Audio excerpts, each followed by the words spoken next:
Cassette 2, Side 2. Practice Test 4.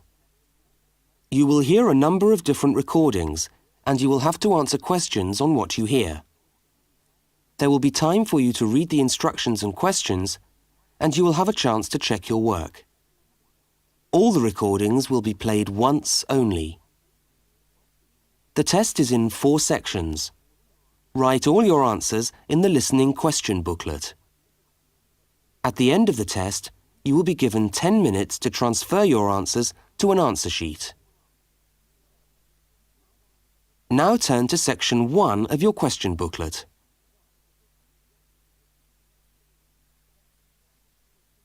Section 1. 2 students meet on the university campus. They start a conversation together. First, look at questions 1 to 5. For each of the questions, 4 alternatives are given. Decide which of the alternatives, A, B, C or D, best fits what you hear on the tape, and circle the appropriate letter.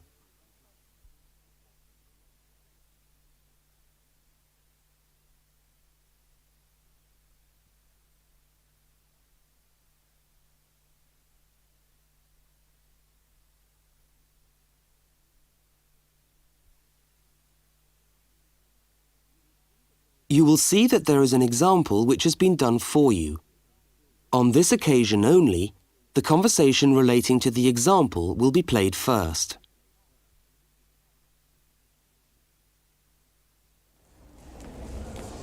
Excuse me, can you help me? I was looking for the main hall. No, maybe I can actually. I'm looking for the main hall too.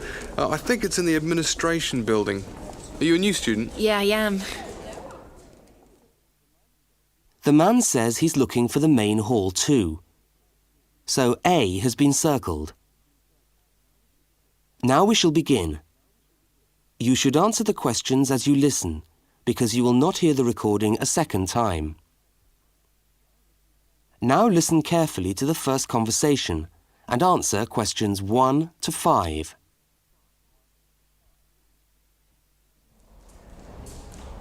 Excuse me, can you help me? I was looking for the main hall. No, maybe I can actually. I'm looking for the main hall too. I think it's in the administration building. Are you a new student? Yeah, I am. Yeah, I thought you looked as lost as me. I'm trying to find the admin building too so that I can register for my course, but I don't seem to be having much luck. Well, look, according to this map of the campus here, you go straight up the steps, turn left, and the building's on the right. Okay, let's see if we can find it.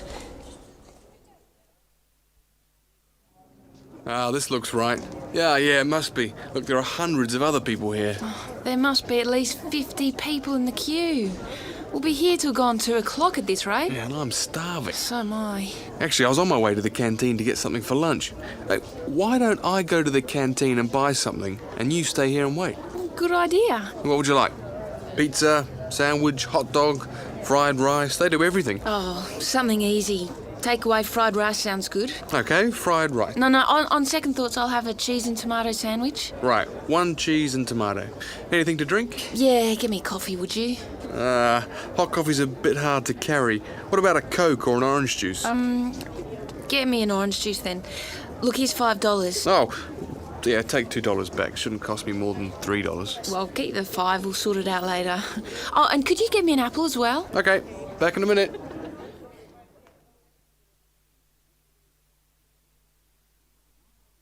The woman speaks to the clerk about registering at university. Look at questions 6 to 10.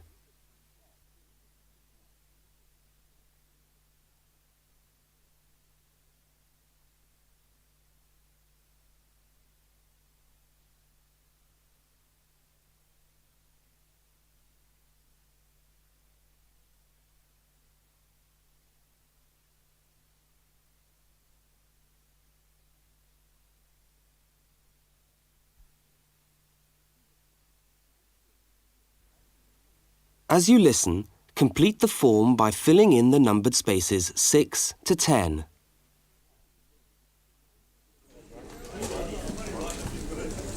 Oh, hello. I'm here to register for the first year law course. Oh, I'll just have to fill out this form for our records.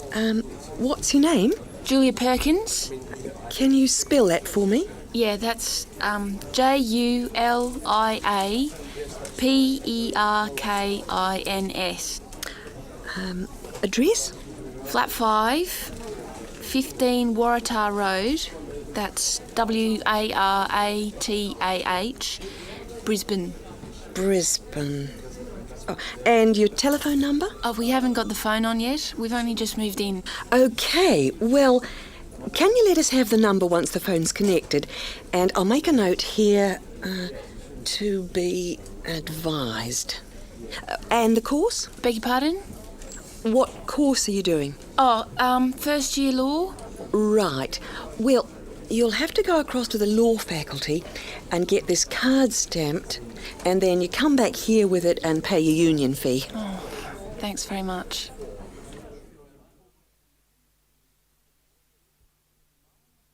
The man and the woman meet up again. Look at questions 11 and 12 and circle the correct answer.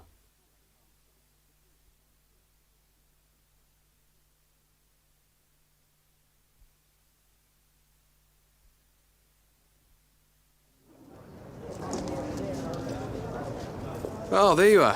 Oh, I thought you were never going to come back. Sorry, the canteen was absolutely packed and I had to wait for ages.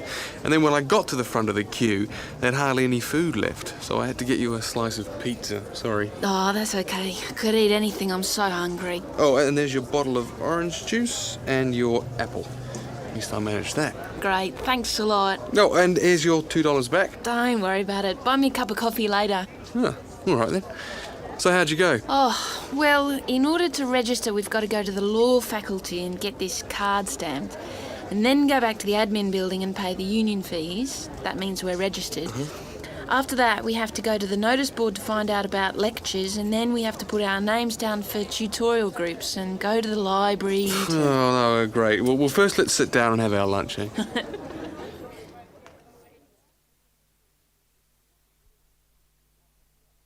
That is the end of section 1. You now have half a minute to check your answers.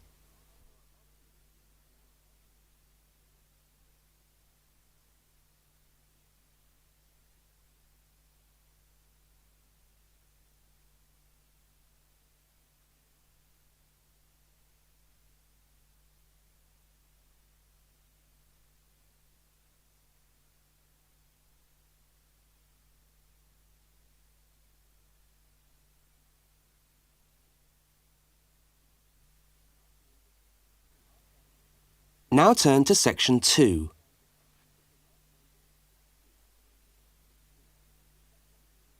Section 2. You are going to hear a talk about banks in the UK.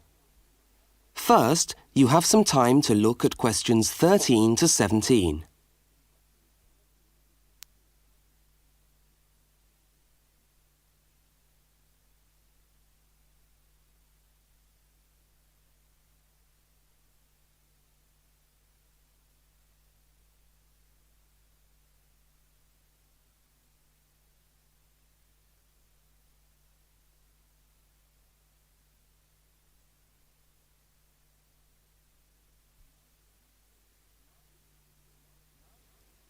Now listen to the talk and complete the notes by filling in the numbered spaces 13 to 17.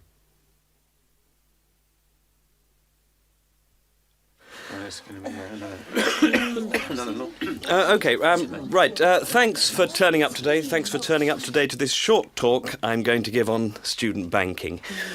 Many of you are unfamiliar with the way banks work in this country, and today's talk should just give you a few starting points.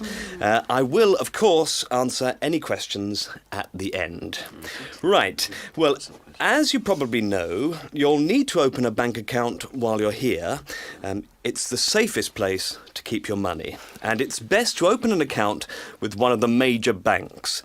You should each have a handout with the names and addresses. Yeah? Right. There's Barclays in Realty Square, National Westminster in Preston Park, Lloyd's in City Plaza, and Midland in Hope Street. Okay, all these banks offer special student accounts. However, it's important to note that as an international student, you'll not necessarily be eligible for all the facilities offered to resident students. Now, as an international student, you will need to provide evidence that you can fund yourself for however long your course lasts. Banks have different policies, and the services that they'll offer you will depend on your individual circumstances and on the discretion of the bank manager involved. So it's a matter of going there and finding out about your own particular situation. Right. When you do go to open a bank account, you should take some documentation with you. I've already mentioned that you must be able to support yourself. In addition to this, most banks ask you to bring your passport and your letter or certificate of enrolment. Okay? Now, by far the most useful type of account to open is a current account. When you do this, you will actually get what is called a student account, which is a current account with special concessions for students.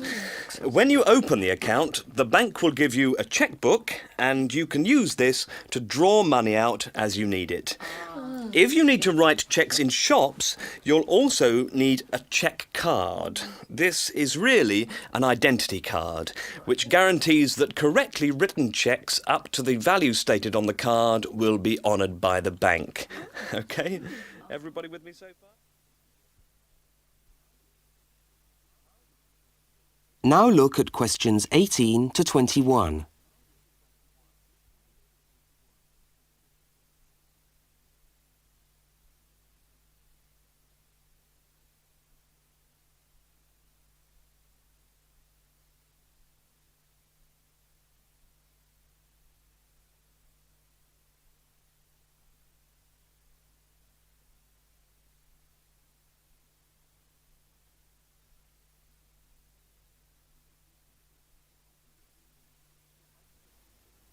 As you listen to the rest of the talk, complete the rest of the notes in the spaces numbered 18 to 21. Right, if you want to draw out cash for yourself, you can make the cheque payable in your own name or to cash. You can also withdraw cash from a cash point machine with a cash card. Now, these are extremely useful as they enable you to withdraw cash from your account during the day or at night. There is also another card called Switch or Delta, and you can use this to pay for things in shops. It takes the money right out of your account, so you don't need your chequebook.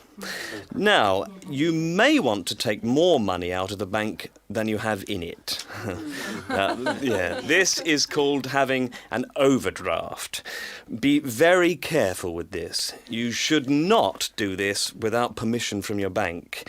Overdrafts usually incur charges, though some banks offer interest-free overdrafts to some students. But find out before you get one, right? Well, that just leaves opening times. When can you go? Banks used to be open from 9:30 a.m. until 3:30 p.m. from Monday to Friday. But many main branches are now open until 4:30 or 5 p.m. on weekdays, and some of the bigger branches in London and other major cities are now open for a limited time on Saturdays. Okay, any questions? That is the end of section 2. You now have half a minute to check your answers.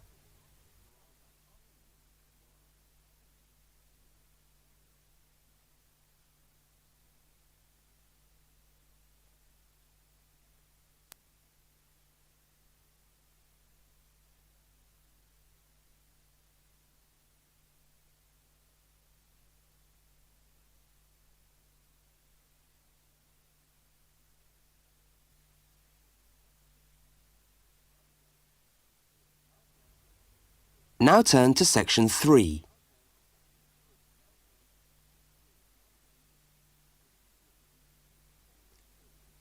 Section 3. Two students, Dawn and Ilmar, are discussing a project that they are working on together. First, you have some time to look at questions 22 to 25.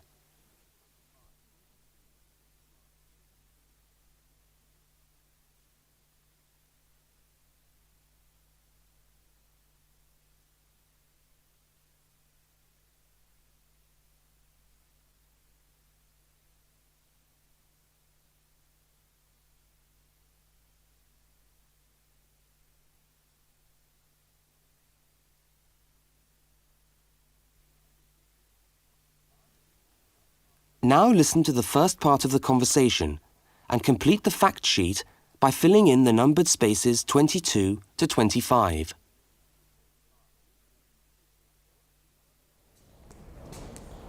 Hi, Dawn. Oh, hi, Ilmar. I'm glad I've bumped into you. I've just found a great idea for the presentation we've got to do for Dr. Banks next month. What, the one on everyday objects? Yes, look at this article. It's really interesting.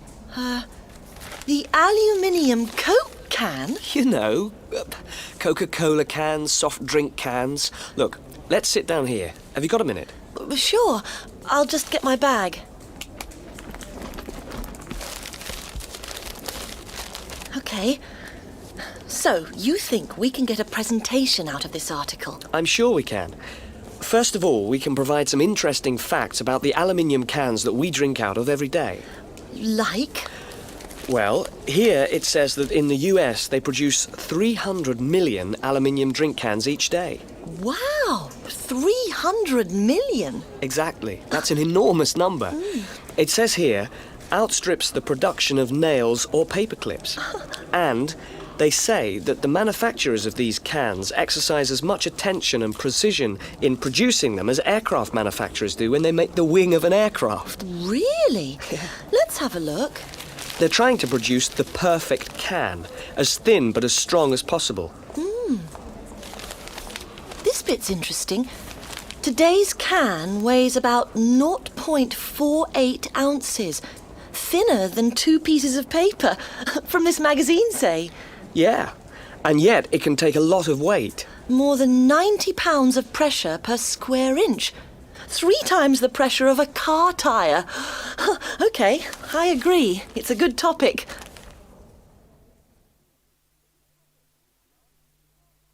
Now look at the diagram of the aluminium can and at questions 26 to 31.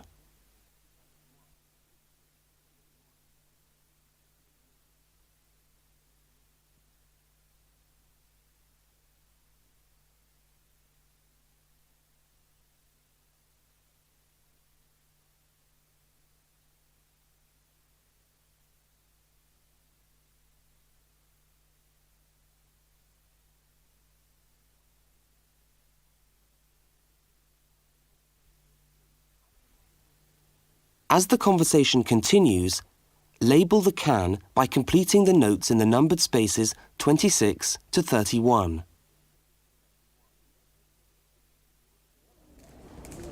What I thought was that we could do a large picture of a Coke can and label it, and then talk about the different parts. Look, I've done a rough picture here. Okay, so where shall we start? Well, the lid is complicated. Let's start with the body first. I'll do a line from the centre of the can, like this, and label it body. What does it say? It's made of aluminium, of course, and it's thicker at the bottom. Right, so that it can take all that pressure. And then I think you should draw another line from the body for the label. Right, label. The aluminium is ironed out until it's so thin that it produces... Oh, what does it say? A reflective surface suitable for decoration. That's right. Apparently it helps advertisers too. Yes, because it's so attractively decorated. Good. And then there's the base. Yes, it says the bottom of the can is shaped like a dome so that it can resist the internal pressure. That's interesting. I didn't know that. Nor did I. Okay, so going up to the lid. There are several things we can label here. There's the rim around the edge, which seals the can. Got that. And there's a funny word for the seal, isn't there? Yes, it's a flange. What does it say about it? Well, the can's filled with Coke or whatever, and after that the top of the can is trimmed and then bent over to secure the lid. That's right. It looks like a seam. We could blow up this. F-L-A-N-E.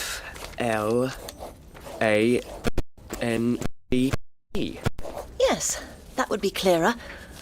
I think we should label the lid itself and say that it constitutes 25% of the total weight.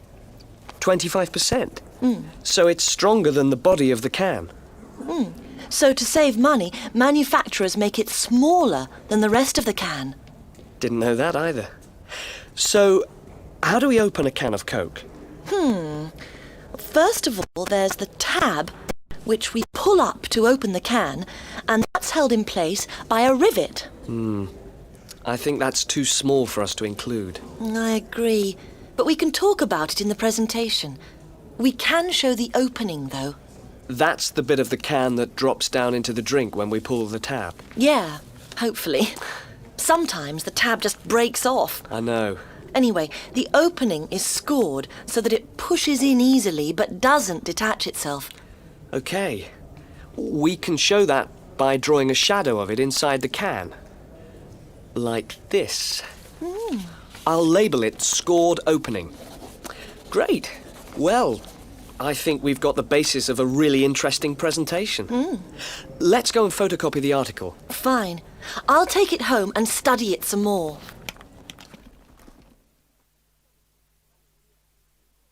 That is the end of section 3.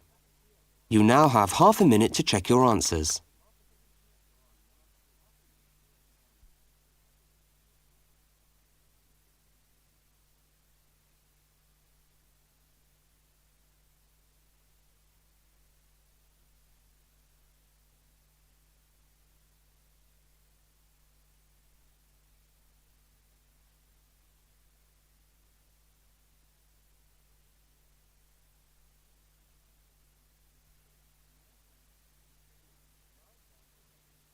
Now turn to section 4.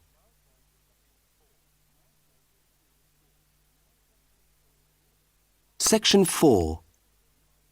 You are going to hear part of a short university lecture. First, look at questions 32 to 42.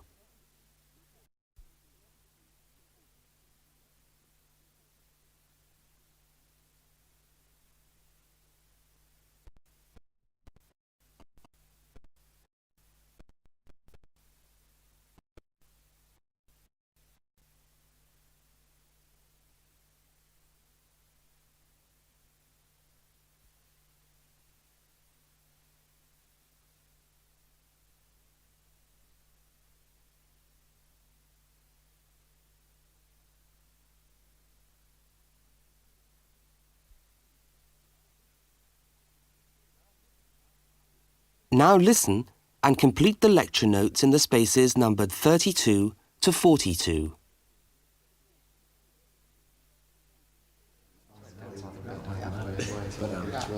Good morning and welcome to the university's open day and to our mini lecture from the Sports Studies Department. Now, the purpose of this lecture is twofold. One, we want you to experience a university lecture to give you a taste of what listening to a university lecture is like. And two, we want you to find out something about the sports studies program at this university. So feel free to ask any questions during the talk and I'll do my best to answer them. Right, so what does a course in sports studies involve? Well, you wouldn't be blamed for not knowing the answer to this question because sports studies as a discipline is still comparatively new, but it's a growing area and one which is now firmly established at our university. Now, there are 3 distinct strands to sports studies, and you'd need to choose fairly early on just which direction you wanted to follow. And I'll just run over these now. Firstly, we've got the sports psychology strand. Secondly, we've got the sports management strand. And last but not least, there's the sports physiology strand. So just to recap, there's sports psychology, sports management, and sports physiology. Let's look first at psychology. Now, the people who study sports psych want to work with top athletes, and they're looking at what will take those athletes that 1% extra. What makes them win? When all other things are equal, physically all other things are equal, they want to know what are the mental factors involved. The sports psychologist works closely with the athlete through his or her training program and becomes an integral part of the team. In fact, you could say that they play just as important a role as the coach. So if you're interested in what makes people win, this could be the area for you. Now, secondly, we've got the strand which I referred to as sports management. And this goes hand in hand with the area of sports marketing. So you might like to think of this area as having two branches: management and marketing. On the management side, we look at issues relating to the running of sports clubs, management of athletes, that sort of thing. But then on the other side, we've got sports marketing.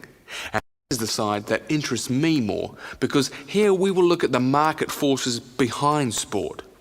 Questions like, why do people spend their money on a football match or a tennis game rather than, say, on buying a CD or going to the cinema? What are those market forces? Sport used to just compete with sport. Nowadays, it competes with other leisure activities. The spectators go to sport to be entertained rather than out of loyalty to a team. They want to have an evening out, and they don't want the cheap seats anymore. They want good seats. They want entertainment. And the professional sportsmen and women respond to this without question. They are there to give a performance. They provide the entertainment. So in the marketing course, we address all these commercial issues, and we look at how this hooks back into the management of sport. Now, the third branch of sports studies sometimes comes under another name and is also known as exercise science. And again here, we find that there are two distinct types of exercise science. The first is working very much at the macro level, what I call huffing and puffing people. So this looks at fitness testing, body measurement, all that sort of thing. But the more interesting side of sports physiology, at least in my view, is the side that looks at the micro level, looking at cellular change. They're doing cellular research, looking at changes in body cells when the body is under stress. So that just about brings us to the end of our mini lecture for today. I hope you found it interesting, and I look forward to seeing you all on our course next year. But feel free to come and talk to me if you want any more information. I'll be over at that notice board near the main entrance. Thank you very much.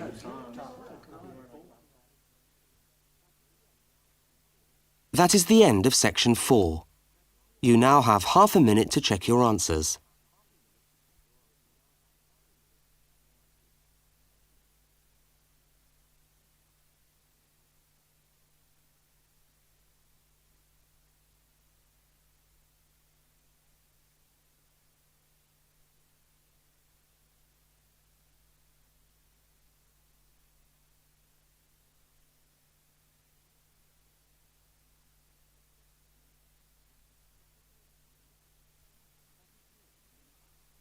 That is the